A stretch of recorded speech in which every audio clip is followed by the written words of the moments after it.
So this Parsha is really action-filled because it actually covers so many events. It's the birth of all of the tribes and the like.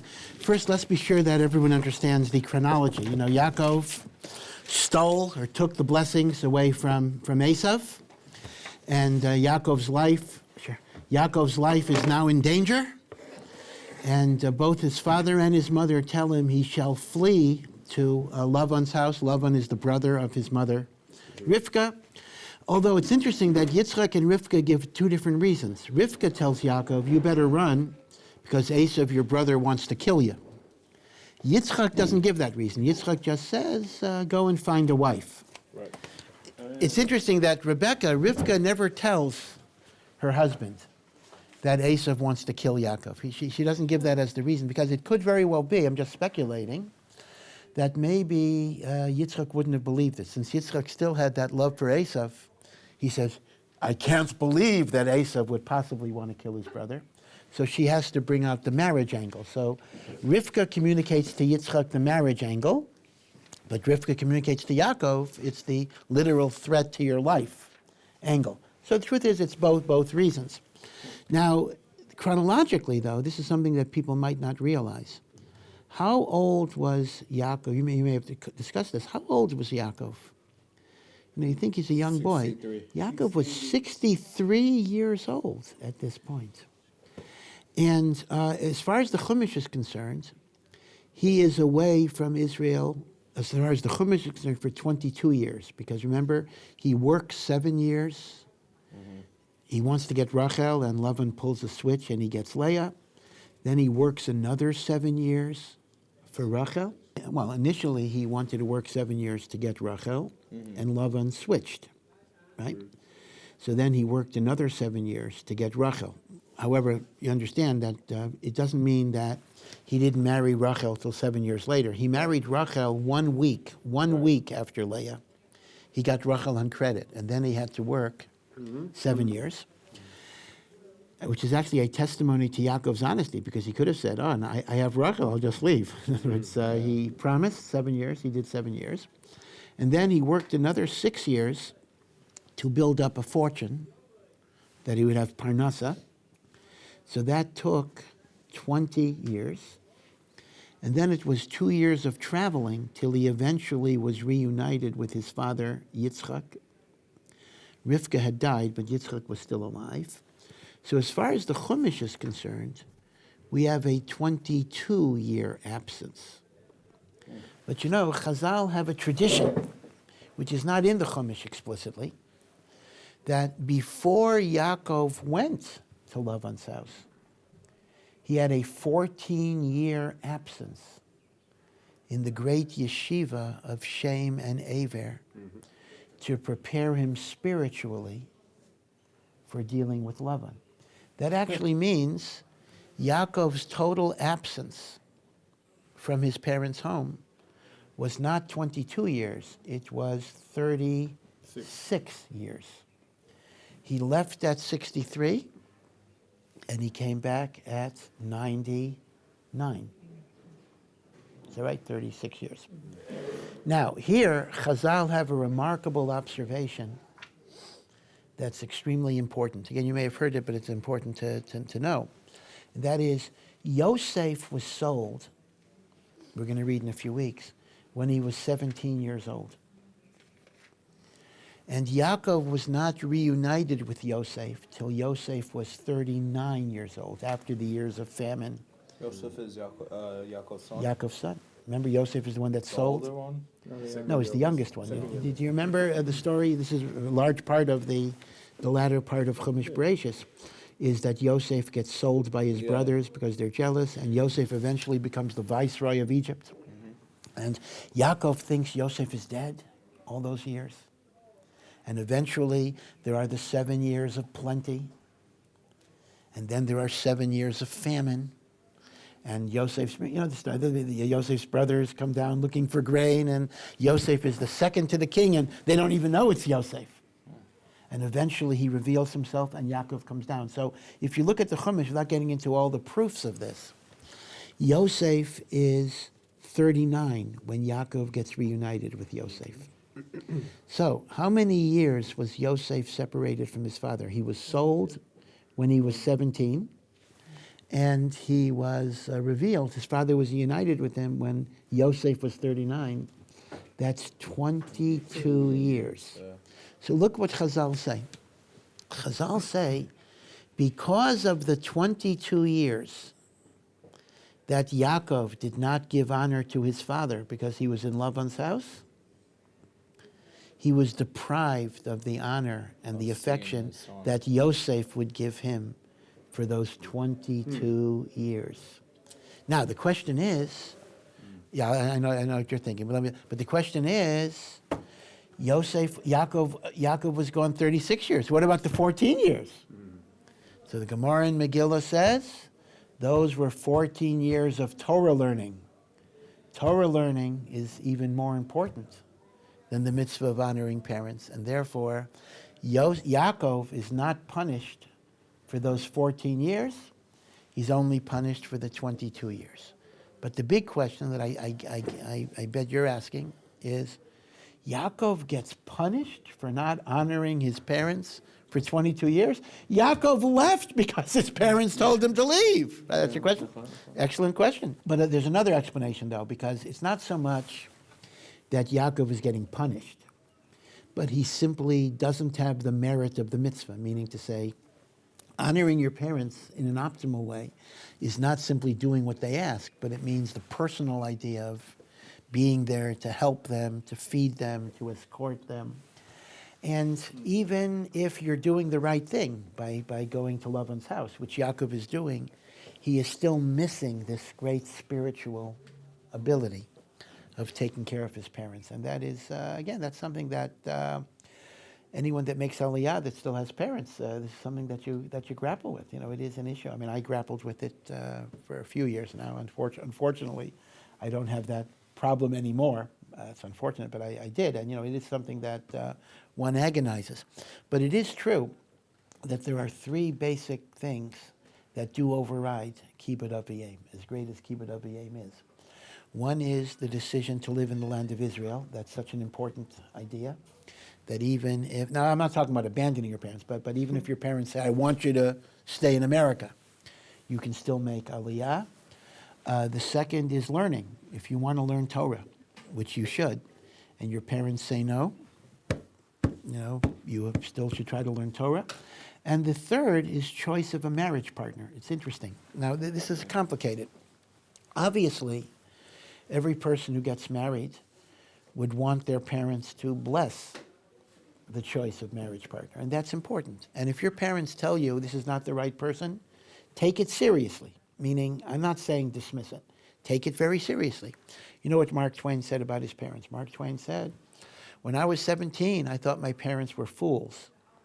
When I became 21, I was amazed how smart they got in only 4 years. Now, what does he mean? He doesn't mean the parents changed, but, as you get older, you see the wisdom of your parents that maybe you didn't see. So I'm not saying at all ignore what your parents say. Obviously, take it very seriously. But if push comes to shove, and you've taken what they've said seriously, and you've spoken to rabbis and teachers and people who understand you, and you feel that this is the right person, there is no such thing as a parental veto on a shidduch. That's all I'm saying.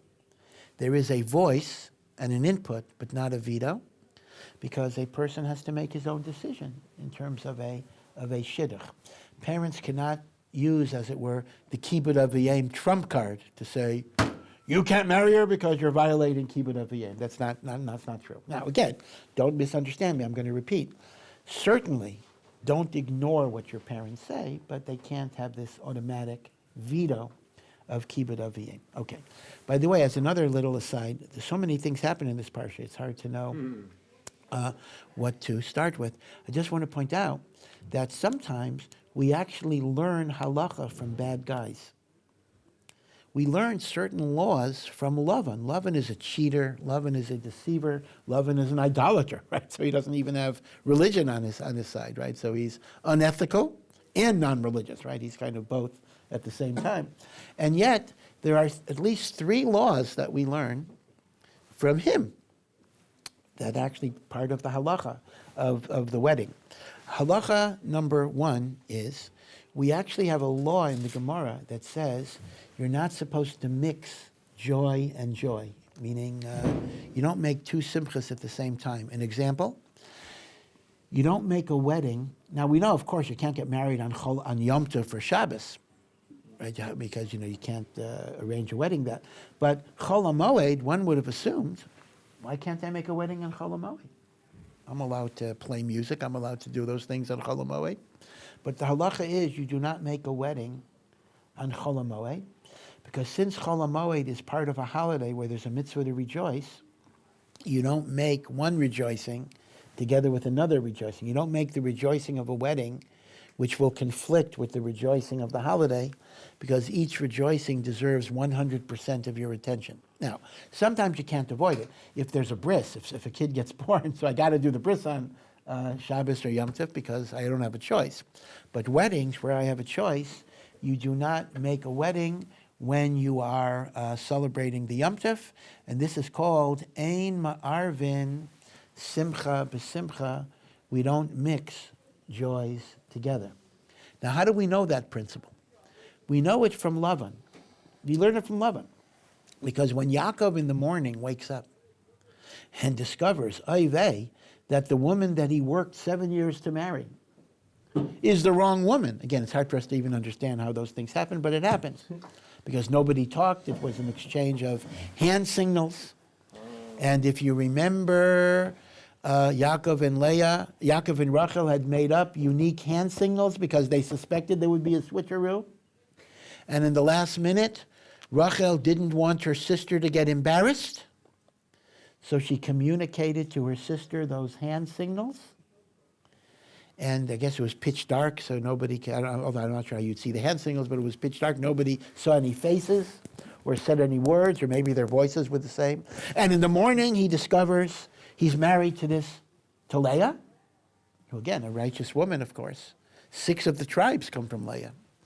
But Yaakov is very upset, so he goes to Lavan. This is so amazing. So Lavan becomes self-righteous. He says, I don't know where you were raised, mister, but where I come from, we don't marry off the younger sister before the older sister. Now, of course, why didn't you tell me that 7 years ago? That's a pretty good question. Okay, but you see what Lavan is doing? Lavan is making Yaakov the bad guy. He says, hey, maybe where you come from, you steal things that belong to the older brother. You see what he's saying? It's like a knife in it. You cheat your older brother, but my girls are too refined for that. The older would never cheat the younger. Oh, I'm sorry, the younger would never cheat the older. Okay, all right. Maybe the other way. Right. Now, so what does Lavan say?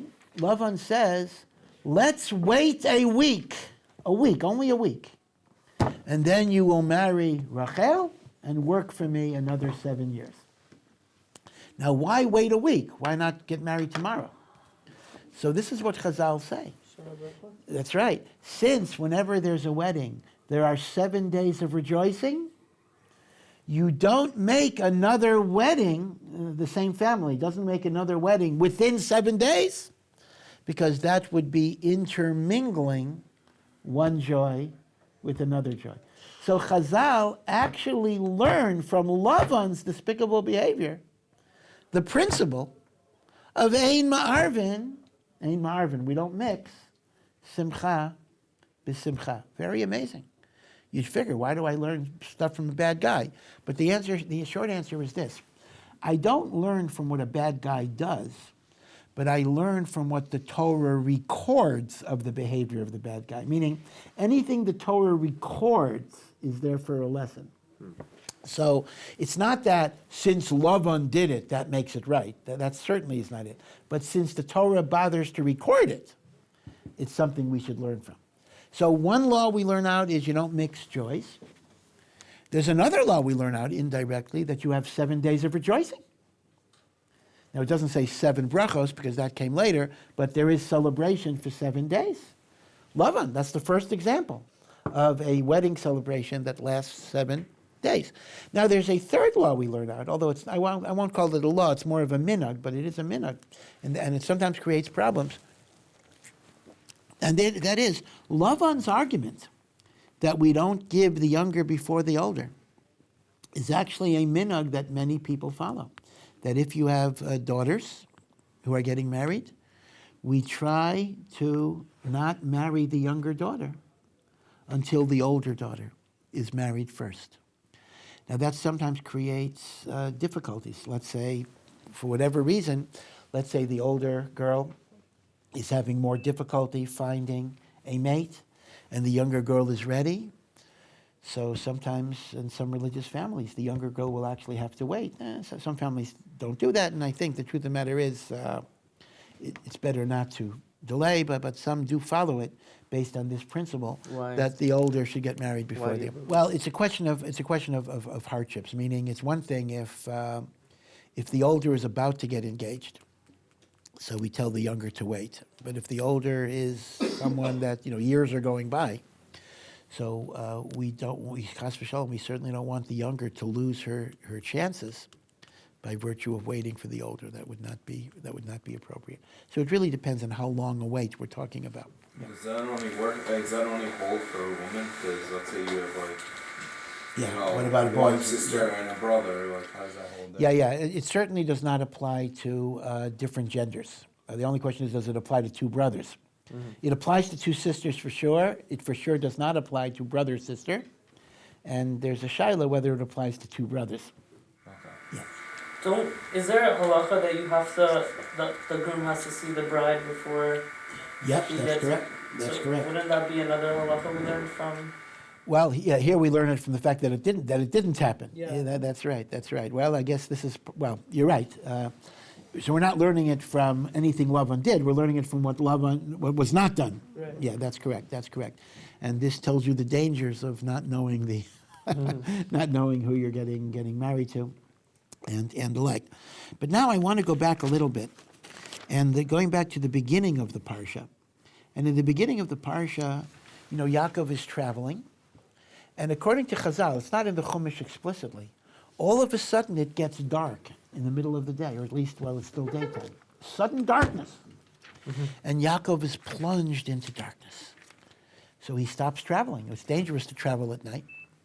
And he stops at that place because the sun went down, and he took the stones to kind of surround him, give him protection from animals. Yeah. And if you recall, the stones, according to Chazal, were fighting.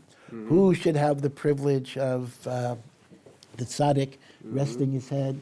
And it actually became miraculously one solid stone. Right. That's really a remez. It's a bit of an illusion, a prophetic illusion, that Yaakov would have many children, like many stones, but they would ultimately merge and become one nation.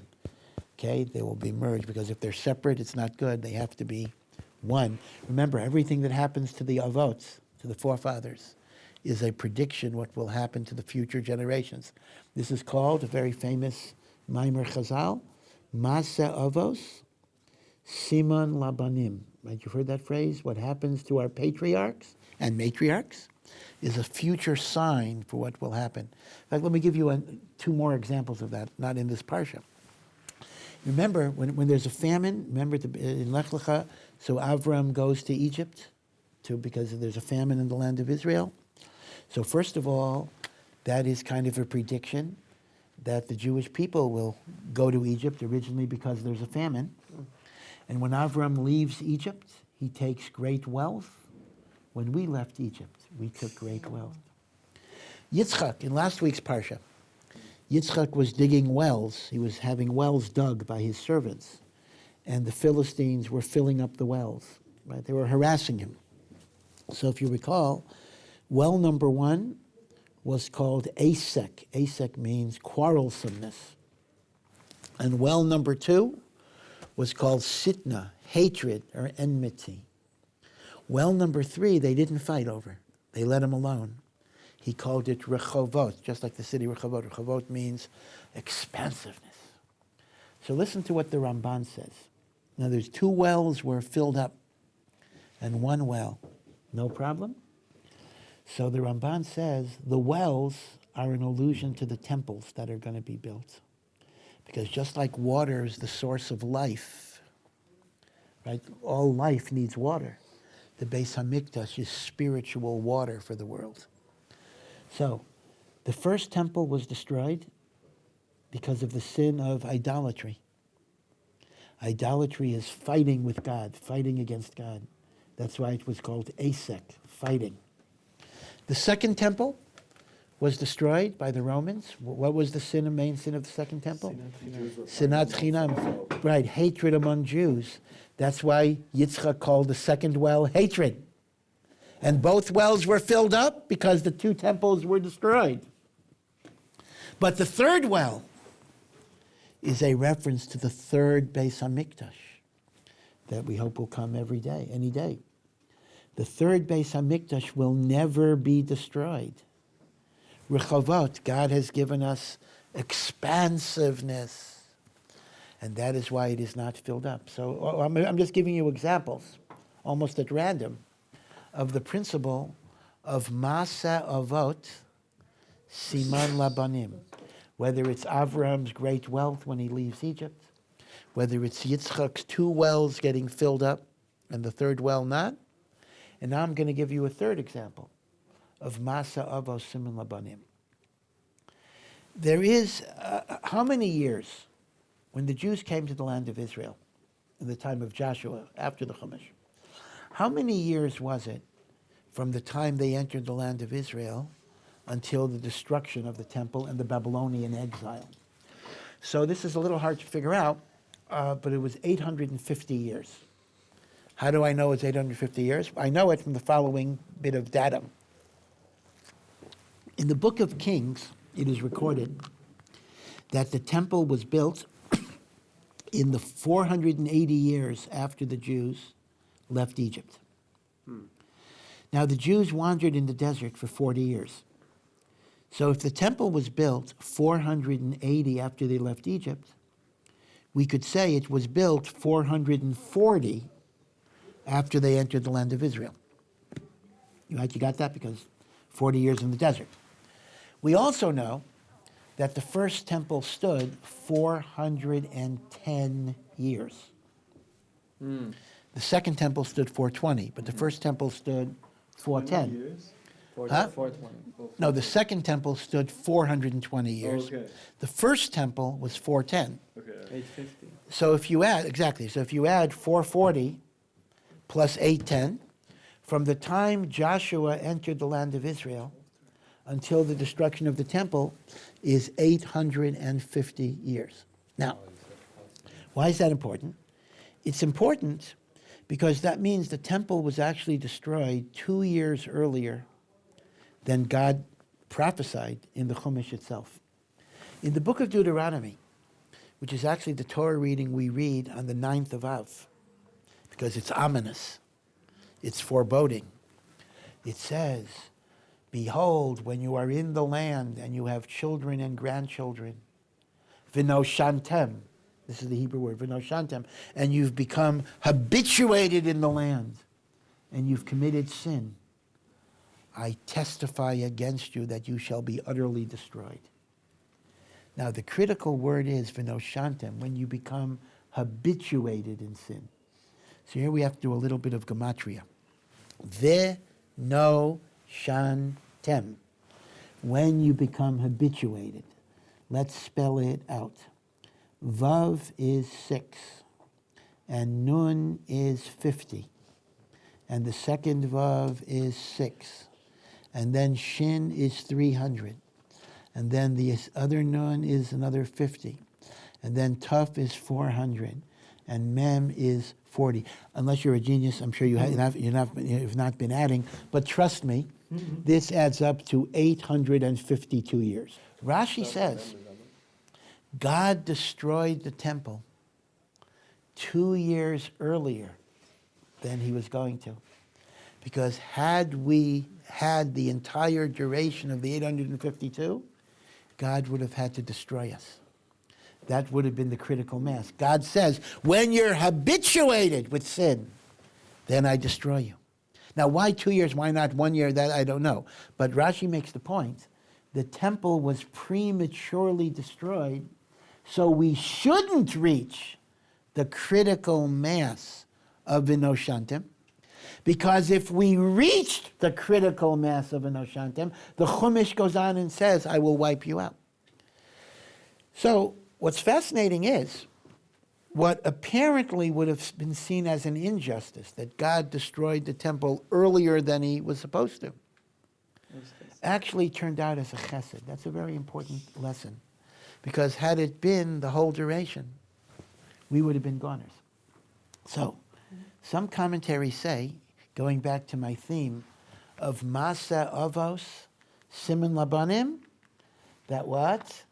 That is why the sun set early. That Yaakov is being told that the Beis HaMikdash will be destroyed earlier than it would have been destroyed. Because again, we have mixed metaphors. The Beis HaMikdash is described as water, as I told you with the wells. But the Beis HaMikdash is also described as light, the light of the world.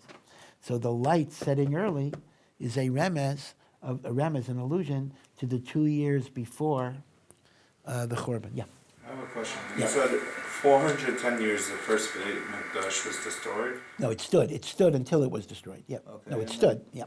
420 years it stood for the second one. That's correct. So that's 830. There's still 32 missing, no? No. But you're counting. You're not doing the counting. In other words, like this. The second, I mentioned the second just as an aside, but I'm not using the second in my calculation. I'm just asking, from the time the Jews entered Israel until the destruction of the first temple, forget about the second temple, is 850, because it was 440 till they built the temple, and then the temple stood 410. I mentioned as an aside that the second temple was 420, but that's not relevant to the calculation. Which is 860. 860 Yep. years. Yep. And No, what's 850 years. 440 plus 410, yeah. 850 years, yeah. And Noshantem is 852 years, right? Tough and mem is what are the digits with tough and mem? 400 is tough, Tough. and mem is 40. Final mem 40. So I hope it should add up correctly. It should add up to 852. How do we know it was going to be destroyed earlier? We don't know it was destroyed earlier, but we know, but we can calculate it from the years. In other words, From if you look at the Book of Kings, you see it was destroyed 410. Yeah, we just know that. Okay. Now again, just to be sure people get a little bit of a rough history here. 852. Yeah. That's correct, right? Beautiful. Okay. So the thing is this: the biblical period is essentially the first temple. You understand this? The Tanakh period, the period of the Bible, is the first temple period.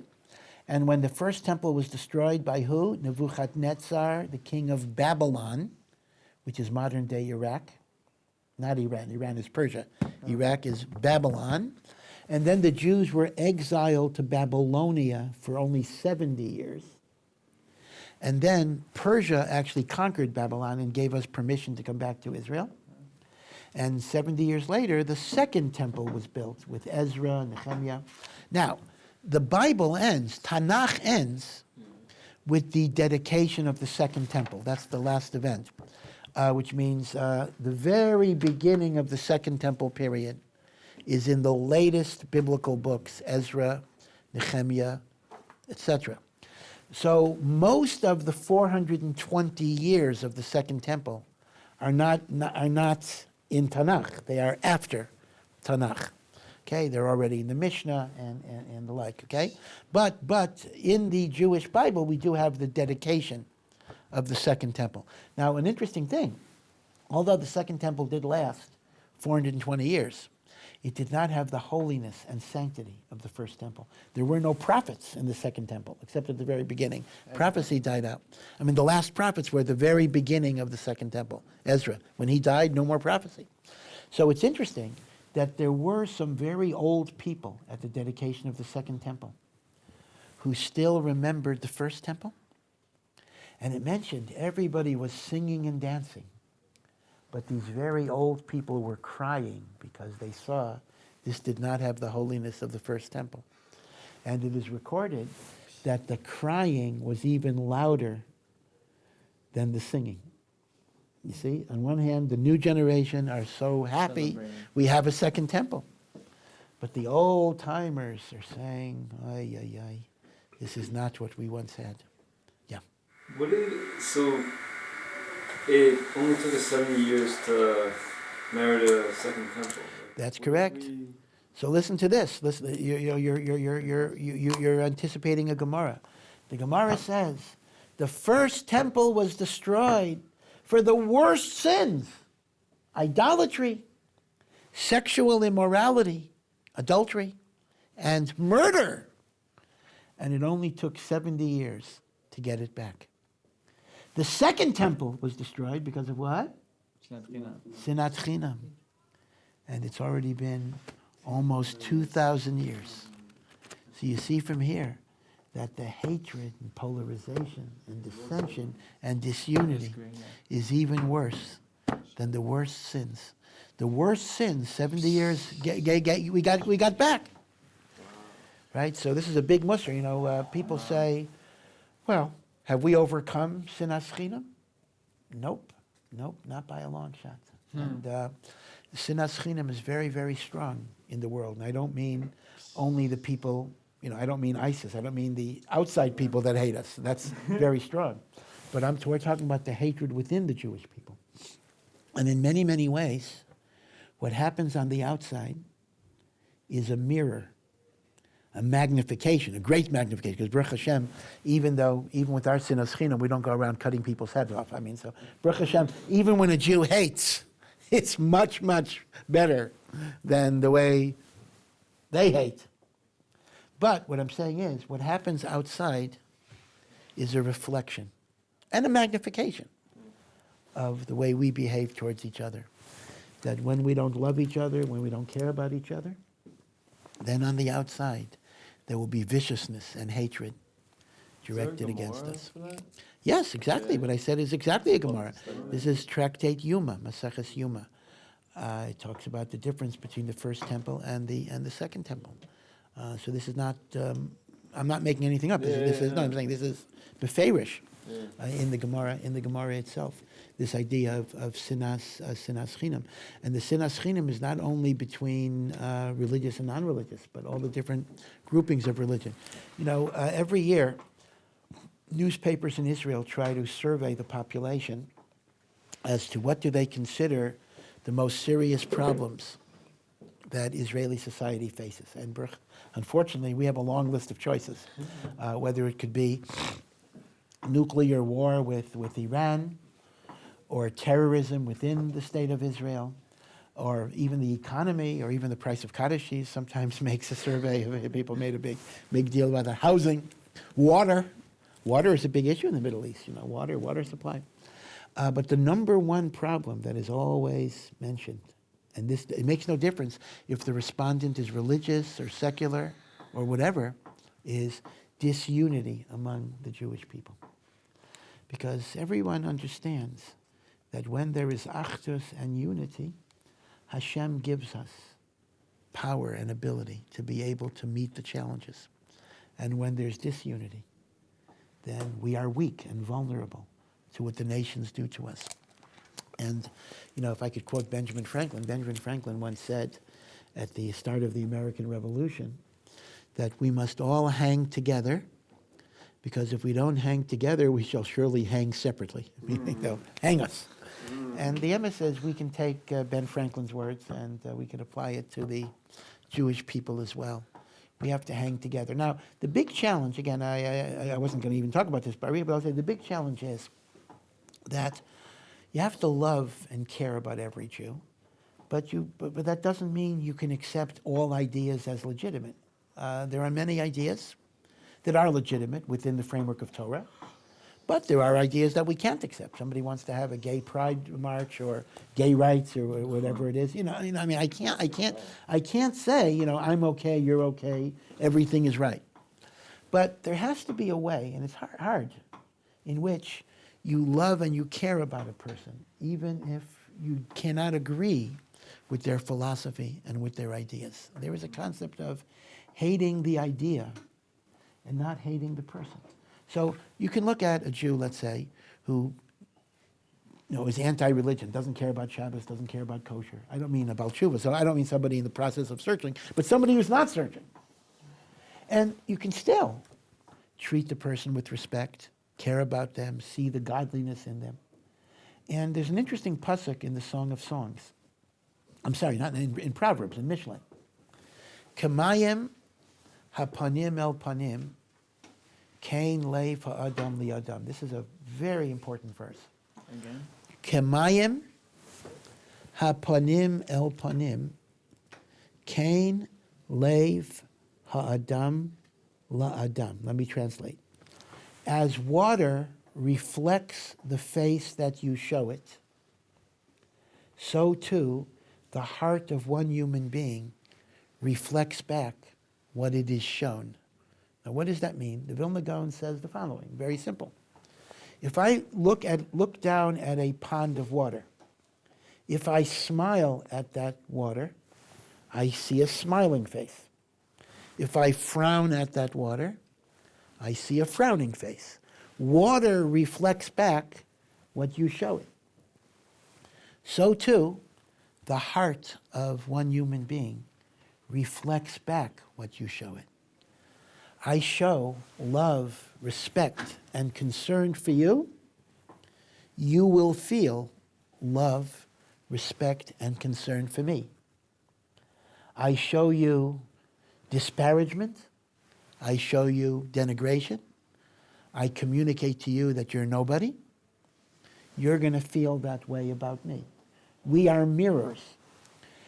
Now, the obvious question you're going to ask is, well, who's supposed to start? I mean, in other words, why do I have to start? The answer is, you're right. But somebody has to be, as they say, the adult in the room. And this is true in marriage. This is true in all sorts of things. Meaning, you're a Torah Jew. You want to live by Hashem's will. You start. And you don't ask the question, it's not fair. All right, life isn't always fair. God always does what's right for us, but it doesn't always look easy for us. So I would suggest that all of the tensions that exist in religious and secular, in which the religious are saying the seculars are demons and evil people, and the secular are saying, oh, the religious are parasites, who don't contribute. And there's this mutual hatred on both sides. Somebody has to break the logjam. A Torah Jew has to be the one who breaks it. And I would suggest that if we could generate within ourselves gratitude, let's say, for what soldiers are doing and policemen are doing, and even as the Israeli government in terms of its support for Torah, and we could show that we value what they are doing, then I think, based on this pasuk, they would also value what we're doing. And if people say, well, yeah, but shouldn't they be machshiv Torah anyway? Yeah, they should, but they won't. And if they won't, we have to be the ones who start. So it's a big responsibility. So that's why when people get up and make speeches about how bad this is and that is, it's not necessarily a way to make things better. No.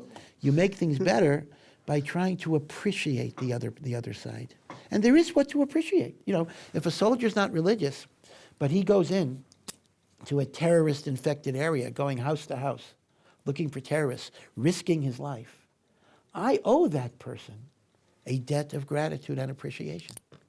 I should not say, oh, he's not religious, who cares about him? That's crazy. And that is a basic lack of gratitude for someone that is putting his life on the line to help, maybe not specifically you, but to help the Jews who live in Israel and the like.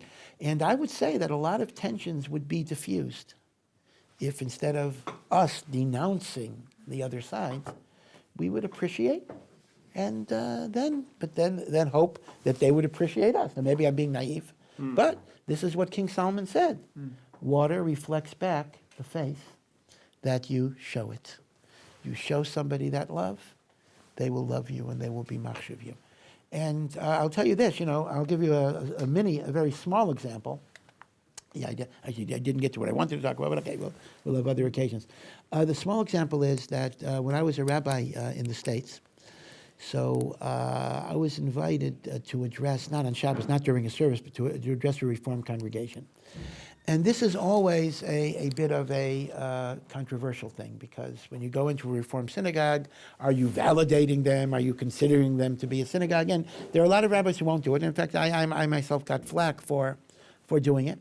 But I'll tell you that when I did it, I didn't do it that often, but when I did it a few times, invariably, it caused the Reformed Jews to have a much more positive view. They said, oh, this is the first time an Orthodox person ever came and spoke to us.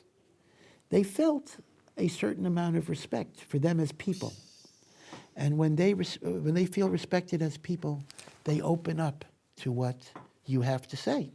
And in fact, they even turned on their rabbi and they said, hey, rabbi, how come you don't keep Shabbos? They said, I don't keep Shabbos because I'm lazy. Okay, I'm lazy, but you're a rabbi. How can you not keep Shabbos? They actually said, how do you pick and choose? It was interesting. They weren't going to become frum at that point, but they kind of agreed that keeping the whole Torah makes more sense, because otherwise you're picking and choosing, and how do you know what to pick? How do you decide what to pick and choose if you don't believe the Torah is from God? So I think this is a great key. This is really a great key in life. That this is why we don't have redemption when there's hatred, because hatred is the opposite. Sinas chinam is the opposite. Sinas chinam is I'm not open to you at all. And the opposite of sinas chinam is I'm willing to, even though I disagree, I can disagree. The Shas is filled with machlokas on every page, but you still love and care about each other, and then you have real breakthroughs. Okay, that's just Hashem. We should be Zocheh to Geula. Many tell us we're on the heels of Mashiach, and we hope so.